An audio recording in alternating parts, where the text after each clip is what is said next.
علم ہے جو انسان کے وجود کو بلند کرتا ہے، یہ علم ہے جو انسان کے کردار کو پاکیزہ کرتا ہے، یہ علم ہے جو انسان کے دل میں علی کی محبت کو اجاگر کرتا ہے، یہ علم ہے جو انسان کے عقل کو بلندیوں تک لے کر جاتا ہے، یہ علم ہے جو گنہگار کو حر بنا دیتا ہے، یہ علم ہے جو بے زر کو بوزر بنا دیتا ہے۔ اگر تو علم کے قریب جائے گا، معصوم فرماتے میرا چاہنے والا علم سے دور نہیں ہوتا، کیونکہ اگر شعور کو بڑھانا ہے تو علم کو بڑھانا ہوگا، اگر عقل کو بڑھانا ہے تو علم کو بڑھانا ہوگا۔ پر میں جنت میں وہ جائے گا اور جنت میں مرتبہ اس کا بلند ہوگا جس کا علم سب سے زیادہ ہوگا، اور جب علم زیادہ ہے تو جنت میں گھر بھی بڑا ہے۔ لیکن افسوس سے کہنا پڑتا ہے ہمارا معاشرہ علم سے بہت دور ہے۔ اگر یہ ذہن خالی ہوگا میرے عزیز کچھ بھی نہیں ہوگا۔ دیکھیے اگر کسی کو انجینئر کہا جاتا ہے کیوں؟ کیونکہ اس کے دماغ میں انجینئرنگ کا علم ہے، ورنہ مجھ میں اور آپ میں کیا فرق ہے؟ میں کیوں مجلس پڑھ رہا ہوں؟ مجھے کیوں مولوی کہا جاتا ہے؟ کیونکہ میرے ذہن میں مولویت کا علم ہے۔ فلاں کو ڈاکٹر کہا جاتا ہے کیونکہ 10 سال اس نے ڈاکٹری کا علم کہاں ڈالا ہے؟ کھوپڑی میں، ہاتھ میں نہیں، پیٹ میں نہیں۔ ہم دن رات یہاں پیٹ بھر رہے ہیں یا ہاتھ کی لذت کے پیچھے ہیں، لیکن ابھی تک ہم نے اپنے ذہنوں کو بھرا نہیں۔ اس ذہن میں یا گانے ہیں، اس ذہن میں یا فلمیں ہیں، اس ذہن میں یا غیبتیں ہیں یا بزنس اور کاروبار کی باتیں ہیں۔ اگر ذہن میں علم چلا جائے، مثال کے طور پہ ایک انجینئر ہے، خدا نہ خاصہ اس کا ایکسیڈنٹ ہو جائے اور اس کی میموری لاس ہو جائے، اس سے پوچھو گی نا تیرا نام بھی کیا، اسے یاد نہیں ہوگا۔ کسی ڈاکٹر کا ایکسیڈنٹ ہو جائے، وہ کسی کا علاج کرنے کی قابلیت نہیں رکھے گا۔ اگر میموری چلی جائے تو تمہاری عزت ہے تمہاری میموری کی وجہ سے۔ اگر اس میموری میں شیعت والا علم ہے تو شیعہ کہلائے گا، اگر اس میموری میں وہابیت والا علم ہے تو وہابی کہلائے گا۔ دو بھائی ہیں، ایک علی والا ہے، ایک علی کے دشمن والا ہے، ایک ہی باپ کے بیٹے، ایک ہی ماں کے بیٹے۔ کیوں؟ کیونکہ ذہن الگ الگ ہیں، علمیت الگ الگ ہے۔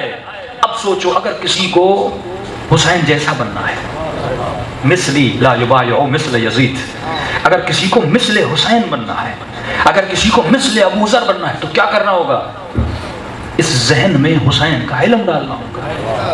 جب تک حسین کی میموری، حسین کا علم، حسین کا طرز زندگی تمہارے ذہن میں نہیں جاتا۔ دیکھیے ذہن میں محبت ہے تو جسم میں جذبات ہے، ذہن میں نفرت ہے تو جسم میں جذبات ہے۔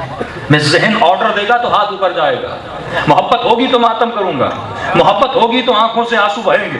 ارے تو روتا ہے، وہ کیوں نہیں روتا؟ کیونکہ تیرے ذہن میں جذبات ہیں۔ جب ذہن میں جذبات ہوتے ہیں تو باڈی سے ایکشن صادر ہوتے ہیں۔ تو جو کچھ تیرے ذہن میں آئے وہ تو ہے۔ اب سوال یہ ہے تم نے اپنے ذہن میں کیا ڈالا؟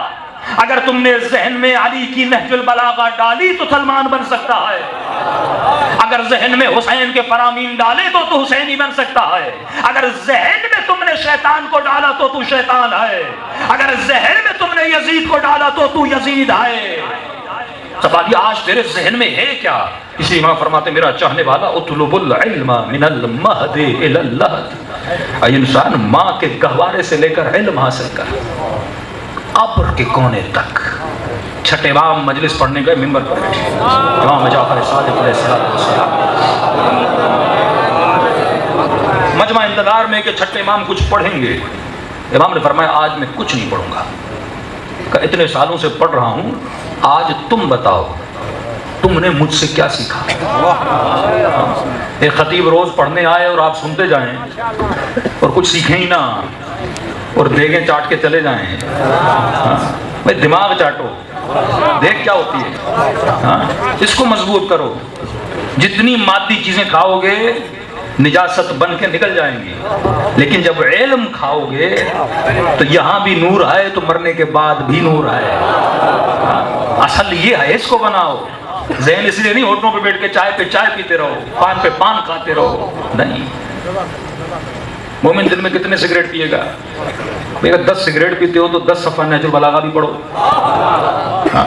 10 چائے کے کپ تو 10 علی کے فرمان، تو پتہ چلے گا نا چائے زیادہ پسند ہے یا علی کا فرمان زیادہ پسند ہے۔ وہ کھانے کی لذت ہے، چائے بھی زبان کا مزہ، پان بھی زبان کا مزہ، سگریٹ پتہ نہیں کون سا مزہ دیتا ہے، مجھے نہیں پتا، لیکن فرمان علی بھی تو ایک مزہ ہے نا۔ کیا مزہ نہیں آتا مولا کا فرمان سن کے؟ کیا مولا کا کلام سن کے؟ وہ روحانی مزہ ہے، تو وہ بھی تو لے نا۔ اگر جسم کو مزہ دے رہا ہے تو علی کے فرمان سے اپنی روح کو بھی مزہ دے۔ تو جب تک یہ تو وہی ہے۔ امام چھٹے امام ممبر پر گئے، لوگ آج میں تقریر نہیں کروں گا کہ بتاؤ تم نے کیا سیکھا. آج ایک فرمان سناتا ہوں, میں نے لکھے ہوئے تھے مجھے مولا کی 8 نصیحتیں تھیں, مجھے نہیں مل رہی, آج ایک سنا رہا ہوں, انشاءاللہ کل 7 اور سناؤں گا. امام نے کہا تم بتاؤ کہ تم نے کیا سیکھا. ایک بندہ اٹھا, سارا مجمع چپ, کیونکہ کچھ سیکھا ہی نہیں تھا. واہ واہ کرنے آتے تھے لیکن سیکھنا تو ہے نہیں, مجھے تو بس واہ واہ کرنا ہے. ایک بندہ اٹھا, اس نے کہا مولا میں نے کچھ چیزیں اس دنیا سے سیکھی ہیں, آپ کے لیکچر سے, آپ کے فرامین سے, آپ کے خطبوں سے. کیا سیکھا؟ کہا مولا میں نے دنیا میں دیکھا کہ دنیا میں بہتر سے بہتر دوست بھی ہونا, جس کو اپنی لوکل زبان میں کہیں جگری سے جگری دوست, کہ جس سے بندہ جدا نہیں ہوتا. بیوی کے ساتھ بھی اتنا نہیں بیٹھتا جتنا اس جگری دوست کے ساتھ گھومتا ہے. ہوٹل پہ سیلفی, پزا کھانے گئے سیلفی, گھومنے گئے سیلفی, رات کو ہوٹل پہ بیٹھے سیلفی, مولانا کے ساتھ ملے سیلفی. ہاں بیوی پریشان ہو جاتی ہے, میں اتنی یاد نہیں جتنا جگری دوست یاد ہے. کہ مولا جگری سے جگری دوست بھی, جو انسان کے بالکل قریب ہے, جس سے اتنی محبت ہے, مولا میں نے دیکھا ایک چیز اس کو اس سے جدا کر دیتی ہے. بیٹی, بیوی, بیٹا, باپ, ماں, دوست. مولا جب بیچ میں ملک الموت آتا ہے نا, جگری سے جگری یار بھی جدا ہو جاتا ہے.